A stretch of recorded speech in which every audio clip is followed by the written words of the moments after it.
So today we are going to talk about differential calculus. In the last lecture we talked about quantities which are discrete and quantities which are continuous, alright? And why we need to discuss something called differential calculus, सबसे पहले ये हम लोग समझेंगे, alright? Maths के किसी भी tool की जरूरत एसेंशियली कुछ न कुछ ऐसी चीजों के लिए पड़ती है। मैथ्स तभी आगे बढ़ी है जब उनकी रिक्वायरमेंट दुनिया में हमें देखने को मिलती है, ऑलराइट?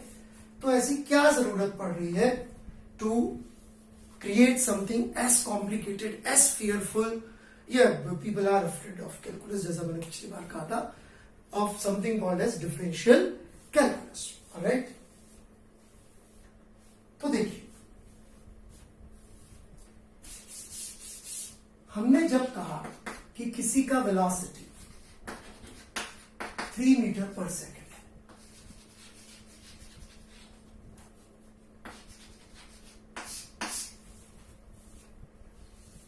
जब हमने कहा किसी का वेलोसिटी 3 मीटर पर सेकेंड है, इसका क्या मतलब है? मैं एक बार याद दिला दूं, ये एक कंटिन्यूअस वाली रेट है, राइट? ये वैसी नहीं रन्स पर ओवर वाली, ये कंटिन्यूअस वाली, ऑलराइट? रन्स पर ओवर में तो देखिए, मैं एक बार फिर से समझा दूं डिफरेंस। जैसे कि जो बैट्समैन होते हैं अलग अलग तरह के, ऑलराइट, उनके लिए आप ऐसे भी बोल सकते हैं कि जी इनकी एवरेज क्या है। एवरेज जो होती है एक बैट्समैन की, जैसे सर डोनाल्ड बैटमैन की एवरेज 99.96 थी शायद, ऑलराइट? तो इसका मतलब ये पर इनिंग ऑन दी एवरेज इतना रन बनाते हैं। उसके अलावा एक और चीज होती है scoring rate, alright? Scoring rate. तो जब स्कोरिंग रेट की बात हो रही होती है तो स्कोरिंग रेट का क्या रहता है कॉन्सेप्ट, कि ये पर बॉल कितने, या पर 100 बॉल कितने रन बनाता है, या पर बॉल कितने रन बनाता है, ये that is scoring rate, alright? तो ये भी रेट है, वो भी रेट है, बट यहां पे जो फाइनल नंबर आ रहा है वो पर बॉल आ जाएगा, राइट? पर इनिंग से आप पर ओवर जा सकते हैं और पर बॉल तक जा सकते हैं। लेकिन हम यहां पे जो बात कर रहे हैं इसमें और रन रेट में क्या अंतर है, ये थोड़ा समझने की कोशिश करते हैं। जब हम कहते हैं velocity 3 metre per second, so do we mean कि हमने 1 सेकेंड ऑब्जर्व किया और फिर ये 1 सेकेंड खत्म होने पे 3 मीटर चला गया? सवाल समझिएगा, घड़ी में 0 हो रहा था, यहां था, और जब घड़ी में t इज इक्वल टू 1 हुआ तो यहां पहुंच गया था, और 0 से 1 के बीच में ये यही चुपचाप खड़ा था। क्या इसका मतलब ये है? ऑब्वियसली इसका मतलब ये नहीं है, alright?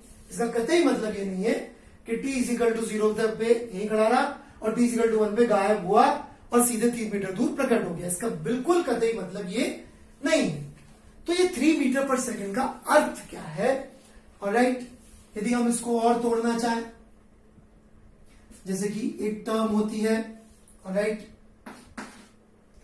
Micro second, which is 10⁻⁻⁶ हो जाता है 1 माइक्रो सेकेंड, ऑलराइट? तो यदि हम उस तरह से लिखना चाहें तो 3 मीटर पर सेकेंड, ऑलराइट? तो 1 सेकेंड के अंदर कितने माइक्रो सेकेंड होंगे?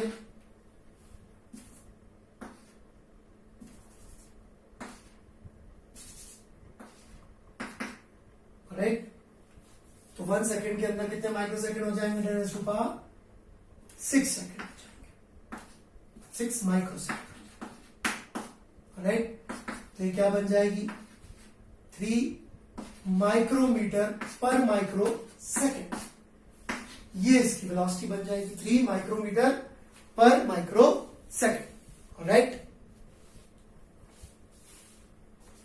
This will become its velocity.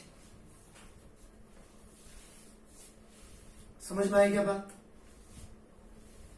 तो इसका मतलब 1 माइक्रो सेकेंड में 1 माइक्रोमीटर चला था, 1 माइक्रो सेकेंड में ये 1 माइक्रोमीटर या 3 माइक्रोमीटर चला था, ऑलराइट? तो इसका मतलब हर माइक्रो सेकेंड में भी ये चल रहा है। मैं इससे भी छोटा जा सकता हूं, 8 सेकेंड जा सकता हूं और कुछ भी कर रह सकता हूं, ऑलराइट, बट वो रेशियो हर बार यही आएगा। इसका क्या मतलब है? इसका पहला मतलब तो ये है कि यदि अपन ने बोला किसी की वेलोसिटी 3 मीटर पर सेकंड है, ऑलराइट, तो सेकंड तो यहां पर सिर्फ एक कन्वीनियंट यूनिट हमने चुन ली है। जैसे कि यदि हम किसी की वेलोसिटी, ऑलराइट, ऐसे बोले 50 किलोमीटर पर आवर है, तो इसका मतलब नहीं कि 1 घंटे ऑब्जर्व करना जरूरी है। इस मोमेंट पे इसकी वेलोसिटी 50 किलोमीटर पर आवर है एट दिस मोमेंट। इसका इस यूनिट किलोमीटर या आवर से कोई डायरेक्ट रिलेशनशिप नहीं है, तो लिख रहे हैं अपन कितना लेंथ अपॉन कितना टाइम, तो कुछ तो यूनिट यूज करेंगे। तो अपन एक कन्वीनियंस सेक के लिए जरूरत के हिसाब से, जब हम मान लीजिए कार ड्राइव कर रहे हैं तो किलोमीटर पर आवर ज्यादा अच्छी यूनिट लगती है, ऑलराइट। हम गोली चलाने की बात कर रहे हैं तो गोली के लिए शायद मीटर पर सेकंड, या साउंड की स्पीड के लिए मीटर पर सेकंड, या साइंटिफिक स्टडीज के लिए मीटर पर सेकंड ज्यादा अच्छी यूनिट लगती है। लेकिन ये फॉर कन्वीनियंस सेक यहां पर इस किलोमीटर इस आवर का अपने आप में कोई खास मीनिंग निकल के नहीं आएगा।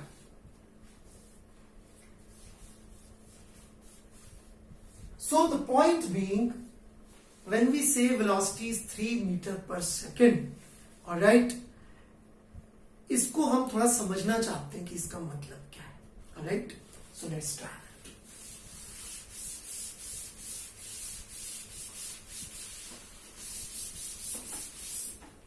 इसका एक मतलब तो ये है बड़ा सिंपल सा कि यदि हम इसको 1 सेकंड चलने दें और कोई डिस्टर्बेंस ना करें तो 1 सेकंड बाद ये 3 मीटर दूर पहुंच जाएगी। ये इसका बिल्कुल सिंपल सा डायरेक्ट मतलब है, जिसमें कोई मतलब कंफ्यूजन की आवश्यकता नहीं है। लेकिन ये इसकी इंटरप्रिटेशन है कि how to use this.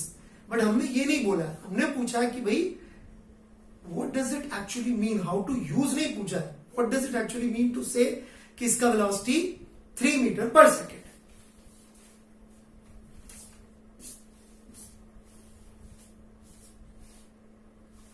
Right, इसका अर्थ क्या है ये हम तलाशने का प्रयास करें, राइट।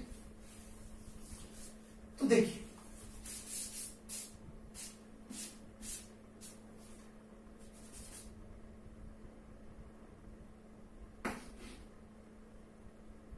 एक टर्म होती है instant,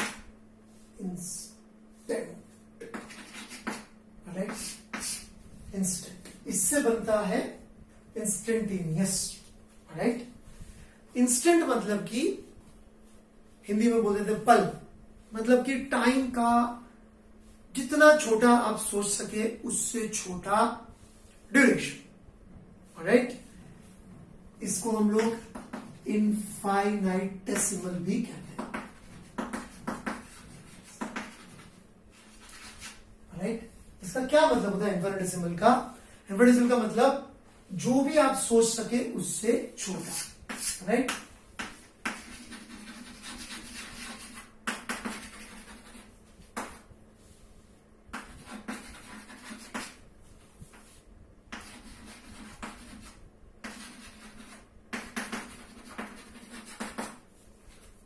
smaller than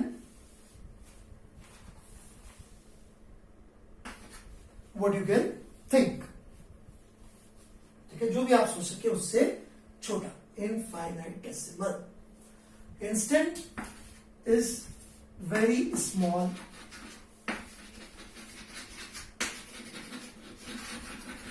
amount of time, right. तो हम क्या कह रहे हैं कि मैं इन दोनों को, हम इसको इंस्टेंट को हम लोग ऐसे डेल्टा टी से रिप्रेजेंट करते हैं, और कोई भी इनफाइनाइटेसिमल को रिप्रेजेंट करने के लिए उसके आगे हम लोग डेल्टा लगा देते हैं। कहने का मतलब मुझे इनफाइनाइटेसिमल डिस्टेंस या डिस्प्लेसमेंट या इनफाइनाइटेसिमल डिस्टेंस लिखना है तो मैं डेल्टा एक्स लिख दूंगा। डेल्टा एक्स का मतलब बहुत छोटा डिस्प्लेसमेंट, राइट, डिवाइडेड बाय बहुत छोटा टाइम यदि हम करें। तो यदि किसी की वेलोसिटी हम बोल रहे 3 मीटर पर सेकंड है, तो हम जितना चाहे छोटा ये ले लें, जितना चाहे छोटा ये लेते चले जाए, the ratio will always be equal to 3 in SI units. The ratio will always be 3 metre per second के बराबर आएगा SI यूनिट्स में। जितना छोटा चाहे आप डिस्प्लेसमेंट ले लें और जितना छोटा चाहे आप टाइम ले लें, राइट। जितना छोटा चाहे आप डिस्प्लेसमेंट ले लें, जितना छोटा चाहे आप टाइम ले लें। इनका रेशियो कितना आने वाला है? इनका रेशियो आने वाला है 3 metre per second. So this seems fine. यहां तक भी सबको समझ में आता है कि सर ठीक है, मैं बहुत छोटा टाइम भी ले लूंगा तब भी वेलोसिटी और टाइम का ratio would be 3 metre per second. यहां तक कैलकुलस है भी नहीं, राइट। कैलकुलस का असली जो वैल्यू है वो दिखना शुरू होगा जब हम लोग वेरिएबल सिचुएशन से डील करेंगे। So let me introduce same problem but in a little bit different form.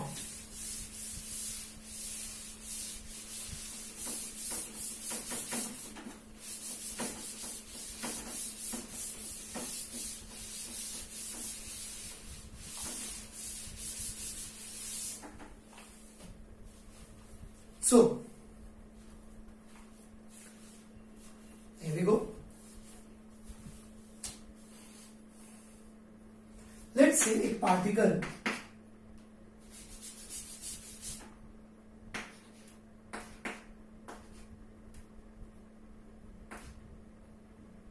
की पोजीशन का फंक्शन हमें ये दे रखा है, मतलब पार्टिकल की पोजीशन और टाइम में रिलेशनशिप ये है। कहने का क्या मतलब,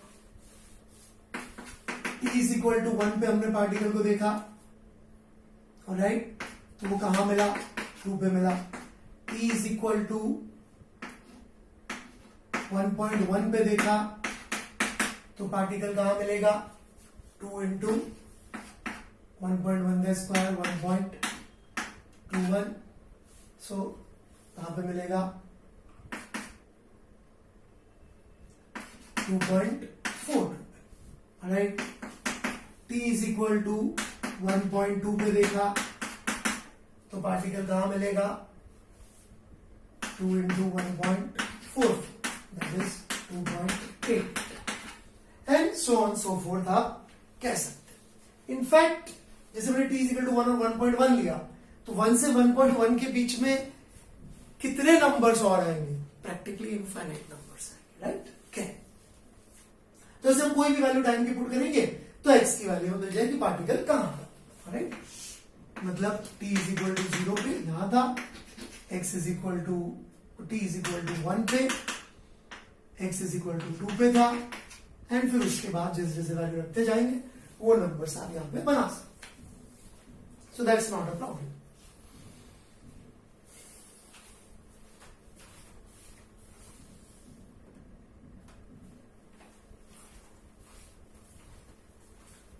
Now, next, the question is this, जहां से चीजें थोड़ी सी अलग होने लगती हैं।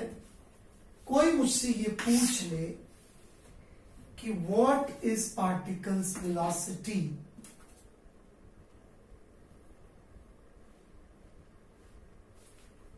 at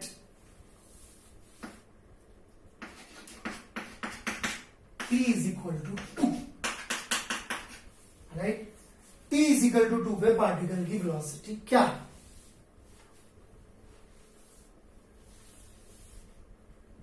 थोड़ा इसको समझ ले आराम से। दो मतलब हो सकते हैं। एक मतलब जो कई बार लोग गलत से समझ लेते हैं वो ये कि अपन देखेंगे x इज इक्वल टू 2 पे पार्टिकल कहां था, x इज इक्वल टू पे x कितना था, यहां पे पुट कर दिया 2, 8 आ गया। This is velocity, this is displacement at t is equal to 2, तो अपन ने कहा velocity is displacement upon time, तो अपन ने बोल दिया 8/2, that is 4 metre per second. Now please understand, ये जो आपने सीखा है, किया है, इसमें एक फ्लॉ है। फ्लॉ क्या है? ये जो वेलोसिटी आपने लिखी है, ये वेलोसिटी इस पार्टिकल की 0 से लेकर 2 के बीच में है, एवरेज। ये t इज इक्वल टू 2 की वेलोसिटी नहीं कह सकते। यू कैन नॉट से कि this is velocity at t is equal to 2। ये जो किया है, this is average velocity from 0 to 2 second. This is velocity, average velocity from 0 to 2 second. Alright? ये 0 से 2 सेकेंड के बीच की एवरेज वेलोसिटी. एवरेज मतलब कि भाई ये t इजिकल टू 2 की नहीं है, ये कैसे पता पड़ेगा? ये भी समझना बड़ा आसान है. यदि अपन एवरेज वेलोसिटी 1 से 2 के बीच की निकालेंगे, ऑलराइट, वो भी निकाली जा सकती है.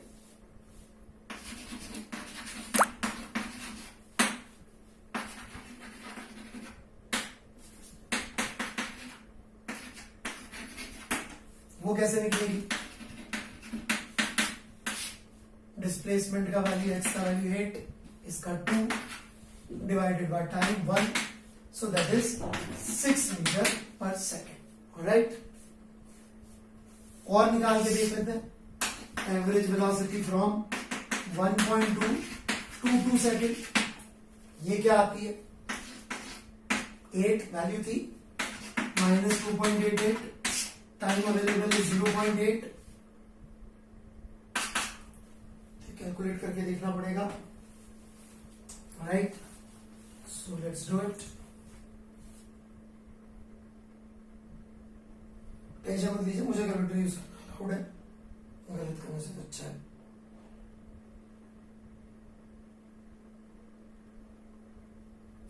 So this is 6.4 meter per second. So if you look at this, you will realize there is a trend. जैसे जैसे हम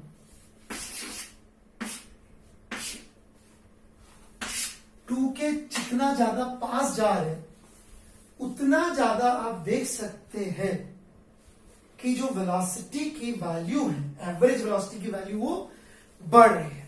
राइट, तो 0 से 2 के बीच की velocity is not velocity at 2, it is average velocity.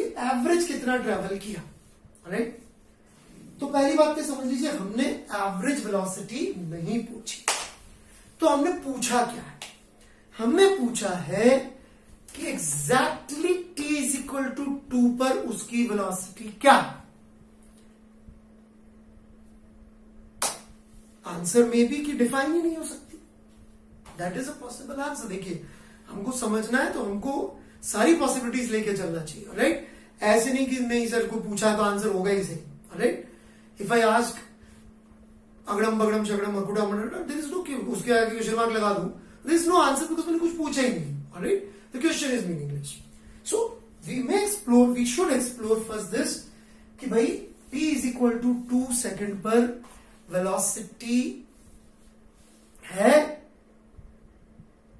कि नहीं. हो सकता है instantaneous velocity t equal to 2 second पर डिफाइन ही नहीं हो सकती. ऑलराइट, हो सकता है नहीं हो सकती हो. एवरेज निकाली जा सकती है, और एवरेज में इस पर्टिकुलर फंक्शन के रिलेशनशिप के लिए ट्रेंड भी दिख रहा है कि जितना हम t इक्वल टू के पास आते जा रहे हैं, वैल्यू जो है वो नहीं आ रही जो 0 से 4 के बीच में आई थी, उससे बड़ी बड़ी बड़ी बड़ी हो रही है. इस फंक्शन में सब में नहीं होगी, इसमें ऐसा ट्रेंड दिख रहा है. किसी और में कुछ भी बन सकता है.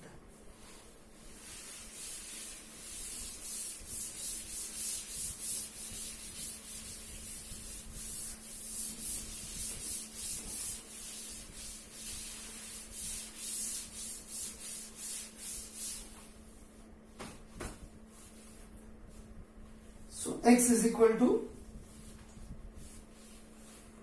2t square.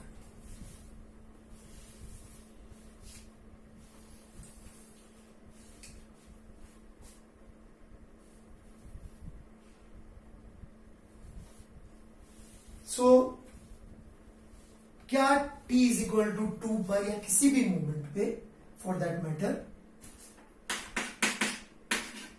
वेलोसिटी डिफाइन हो सकती है क्या? ऑलराइट, तो उसके पहले हमें समझना चाहिए कि क्या t इक्वल टू 2 सेकंड पे उसकी वेलोसिटी है. Answer is yes. t equal to 2 second पे चल तो रहा है. हम ये तो नहीं कह सकते कि उसकी वेलोसिटी नहीं है. क्यों? क्योंकि यदि नहीं चल रहा होता तो t is equal to 2. Alright, इसको मैं t1 कह रहा हूं, और t1 प्लस डेल्टा t, कोई भी कितना भी छोटा आप टाइम ले लीजिए, तो जो आपकी एवरेज वेलोसिटी आएगी इस डेल्टा टी टाइम के लिए वो क्या हो जाएगी,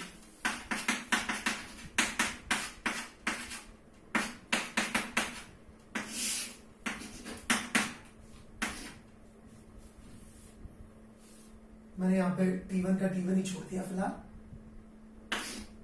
भाई। x की वैल्यू क्या होगी t1 स्क्वायर चला गया। x के लिए इस पे क्या होगी 2 भी आएगा साथ में, 2t1 प्लस डेल्टा टी का स्क्वायर, ये t1 प्लस डेल्टा टी का स्क्वायर, ये वाली टर्म यहां चलेगी।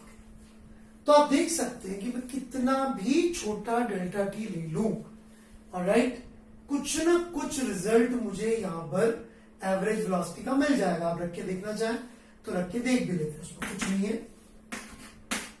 ऑलराइट, पहले इसको थोड़ा सा सिंप्लीफाई कर लेते हैं।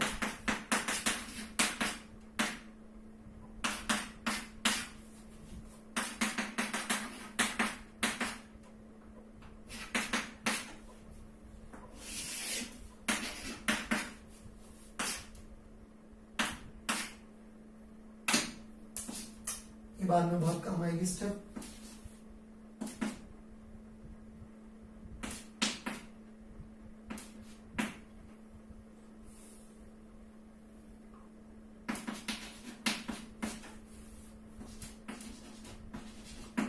ये भी एवरेज आ गया हमारे पास में।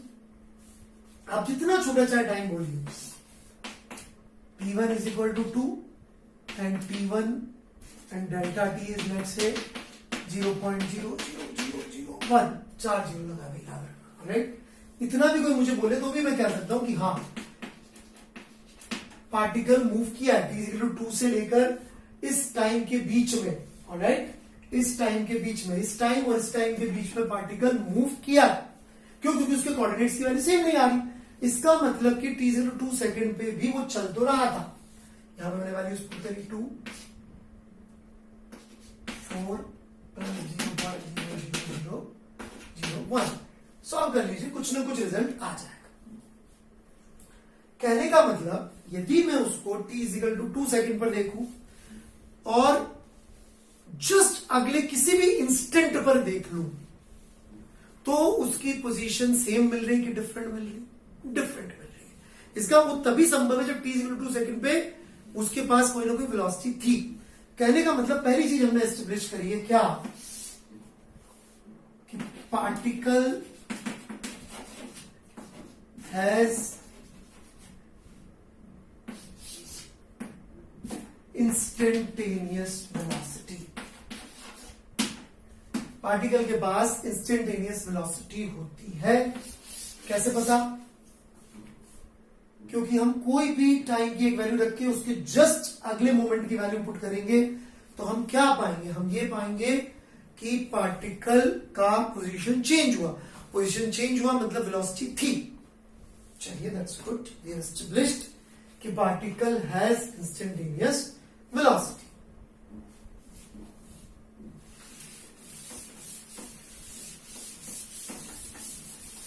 लेकिन हमें एवरेज वेलोसिटी नहीं निकालनी, हमें निकालनी है t equal to exactly 2 second पर वेलोसिटी। और जैसे हम ये काम करने जाते हैं, हम कोशिश करते हैं कि एग्जैक्टली t इक्वल 2 सेकंड पर वेलोसिटी निकालें, तो समथिंग नॉनसेंस हैपेंस। व्हाट? यदि हम एग्जैक्टली t इक्वल 2 सेकंड पर वेलोसिटी निकालने जाएंगे तो पार्टिकल चले गए तो ये 0, और टाइम भी पास नहीं होने दे रहे तो ये भी 0। तो what happens is this, the algebra that we have, it fails to give us any logical answer, it gives us 0/0 का फॉर्म। मैं फिर से समझाता हूं। t is equal to 2 second पे यदि मैं वेलोसिटी निकालने जाऊं एग्जैक्टली 2 सेकंड पर, और मैं एक इंस्टेंट इधर नहीं जा रहा, एक इंस्टेंट उधर नहीं जा रहा, exactly t is equal to 2 second पे यदि मैं वेलोसिटी निकालूंगा बच्चों, तो what is happening is this, exactly t is equal to 2 second पर टाइम भी फ्लो नहीं हुआ तो डेल्टा t बिकम 0, और चूंकि टाइम फ्लो नहीं हुआ तो पार्टिकल चला भी नहीं तो delta x also become 0। So we get 0/0 form, which means कि the algebra that we have is not good enough to find instantaneous velocity, which we are sure it does exist. How are we sure? We are sure it exist because हम कोई भी अगला instant का value डाल के देखते हैं तो व्हाट हैपेंस, अगला इंस्टेंट का वैल्यू डालते ही पोजीशन इज डिफरेंट, चाहे कितना भी छोटा इंस्टेंट हो, जैसा मैंने यहां पे निकाल के दिखाया, राइट। आप पोजीशन देख लेंगे, यहां पर डाल दीजिए डेल्टा टी की, t1 के बाद की कितनी भी छोटी value, you will have a different value of x। Different यहां पे x प्लस डेल्टा x लिखा होता तो बेटर, ओके, मतलब डिफरेंट वैल्यू ऑफ x। ऐसे कई सारी चीजें हैं